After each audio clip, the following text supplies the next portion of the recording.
Quite possibly one of the best tools guitarists have ever created is the guitar tab. Tabs are a very specific notation made entirely for guitarists. They're exact, simple, descriptive, and match the guitar perfectly. You'll come across people calling them tabs and tablature. They're the same thing. In this video, I'm going to start with the basics for complete beginners and then go into more advanced symbols later in the video. So think of this as your complete tab video to come back to anytime you see a new symbol. I'm going to do my best to cover everything. So let's dive in by taking a look at what's called the tablature staff. The tablature staff has 6 lines representing the 6 strings on the guitar. So each of those lines is representing one of the strings on the guitar. Let's start from the bottom. The bottom line on the tablature staff is going to be showing you what notes you are playing on your low E string. Your low E string is the string that's closest to you on the guitar and has the lowest sound. After that, the tablature staff is going to go in the order A, D, G, B, and then your high E, which is the thinnest string and the one on the bottom of the guitar. Now on your guitar, that would look like this.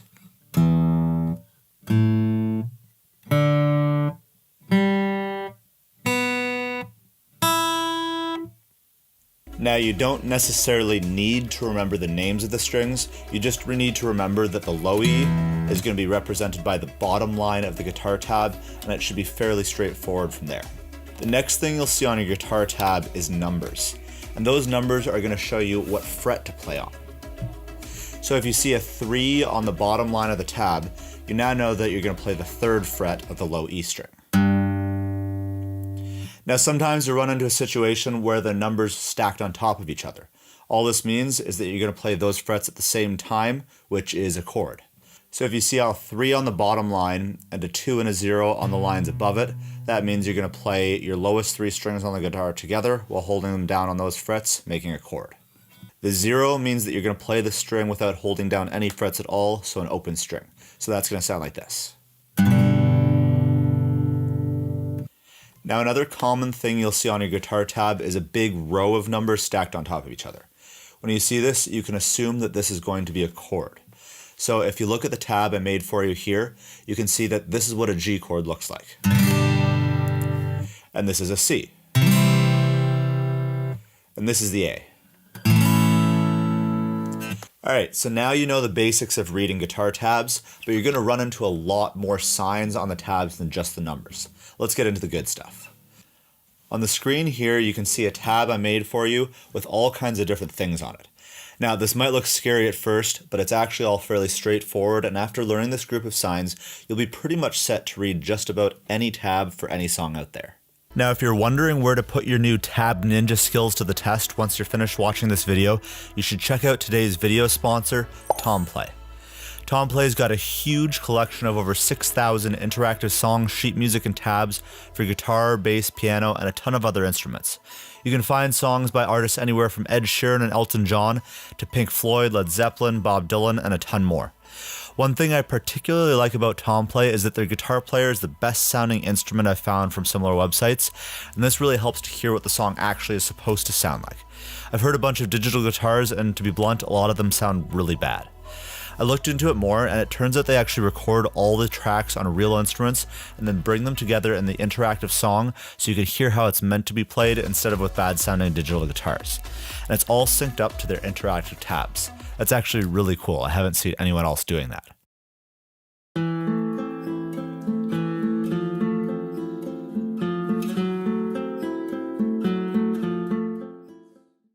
You can check them out in the link in the description below. I got the guys at Tomplay to agree to give you guys a free 14-day trial of their premium membership just for watching this video. So may as well give it a try. I mean, it's free, right? So click on the link in the description below to try it out. And with that, we're back to the video. So we start off with our G chord that you already know.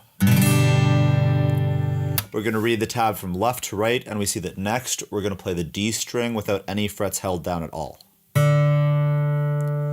Now we move on to this slash, which is called a down slide. So we'll take our 3rd fret of our B string and slide down to the 5th fret while keeping the pressure on the string the whole time.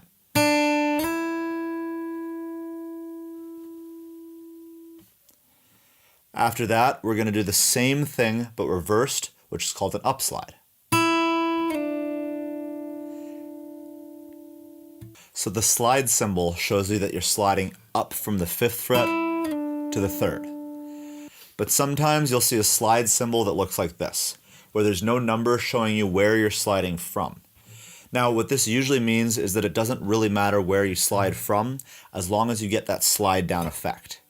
So if you see something like /12, you know that you just have to slide to the 12th fret from wherever. And you're going to do it quickly in order to not have any other note ring out, like this. So you can hear that you couldn't really hear a starting note. Generally, while you're doing this, you'll slide quite far down on the string, so in order to accurately hit it, you want to keep your eye on the 12th fret the whole time, and not worry about where your finger is hitting up at the start.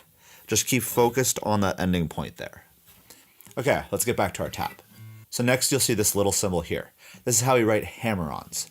This means you'll play the G string open, and then without picking again, you'll hammer on to the 2nd fret like this.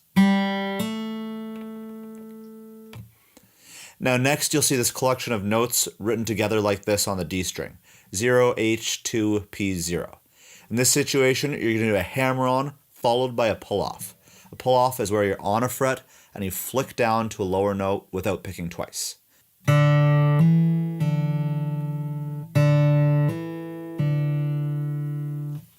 In this situation, we've got a hammer-on before it, but this isn't always the case. A lot of the time you'll see something like 7P5. So you're going to hold down the 7th fret and pick the string. At the same time, you'll have a different finger pressing down on the 5th fret. Without picking again, you're going to do a little flick downward and then release it.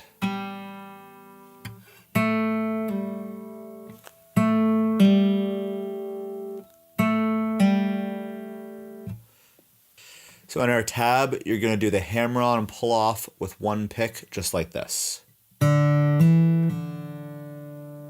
You might also be wondering why the hammer-on isn't using the symbol we just used. I just want to show you this because it's a common thing that you'll come across in tabs. Some tabs will use an H to describe a hammer-on instead of its symbol. The same goes for pull-offs. Sometimes you'll see it written just as a P, and then sometimes you'll see it written with the same symbol we used for the hammer-on. You'll be able to tell it's a pull-off because you can't hammer on to a lower note. Moving on, we've got the squiggly guy.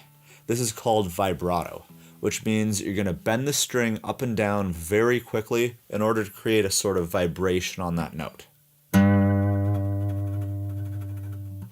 You'll see a lot of vibrato in most classic rock or blues solos, and it's an awesome technique to get yourself used to just to add a little bit of flash and spice to your playing. So then we move on and we see this big stack of notes, which we know from before is your G chord. But on the A string, you see a little X. This is called a dead note, and that means we don't want to hear this string, so we're going to mute it. There are a few ways to do this based on the circumstances, but in this situation, the easiest is to play your G chord and then block the A string from ringing out with your 2nd finger.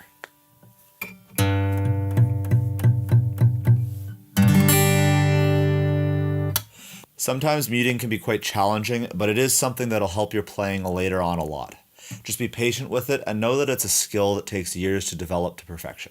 So we move on and see a few more hammer-ons and pull-offs, and then this one here. And that's a really common pattern that you'll see a lot. Hammer-on, pull-off, pull-off.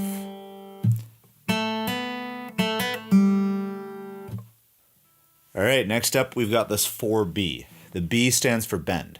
So you're going to take the 4th fret of the G string and bend it up until it sounds like the 5th fret of the G string. Bending is another skill that can be somewhat difficult, especially on an acoustic guitar. But a great way to practice this is by doing this exercise and training your ear to play bends properly.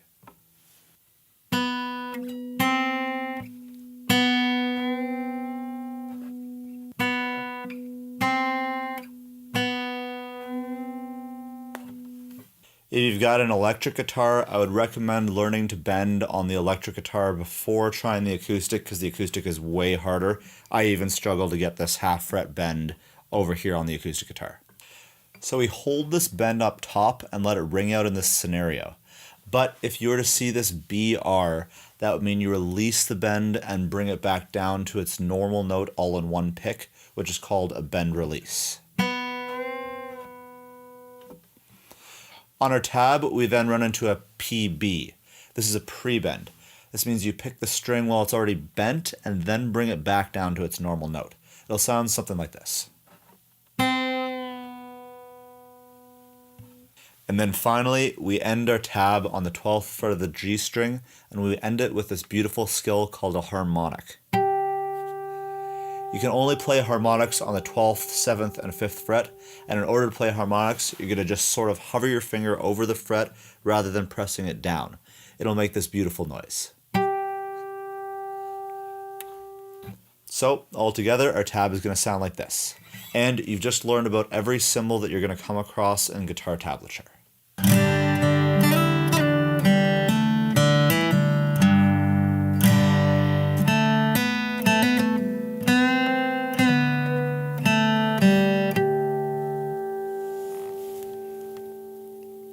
Now, besides just these symbols, there are a few other things to be aware of about guitar tabs. Keep these things in mind as you're learning to play with tabs. Guitar tabs online are just made by whatever random person decided to make them. So when you're out searching for a song, you might find yourself seeing tabs that are different than others for the same song. Now, this doesn't mean one of the tabs is necessarily wrong, but people are trying to decipher the song by ear, which is hard to do, and they could hear it differently. If you run into two different tabs for a song, feel free to give them both a try and just see which one you like better. Every once in a while, you'll come across a tab where someone just made a mistake, so don't always feel like you have to strictly follow your tab if it doesn't sound right to you. Another thing to keep in mind is that the guitar tab does a great job of showing you what goes on with your left hand, but it doesn't do a great job of showing you timing and rhythm. Keep in mind that when you're using tabs to learn a song, you'll still want the song open and ready to listen to as well while you're learning it. If you just try to use the tab, you could end up playing the right notes, but still play the song very wrong. Tabs are a great tool for learning, and they're even better when you pair them with a great ear. That's about all I have for you on tabs. Hopefully things are much clearer now, and you're ready to get in and start learning songs without tabs ever holding you back. Good luck.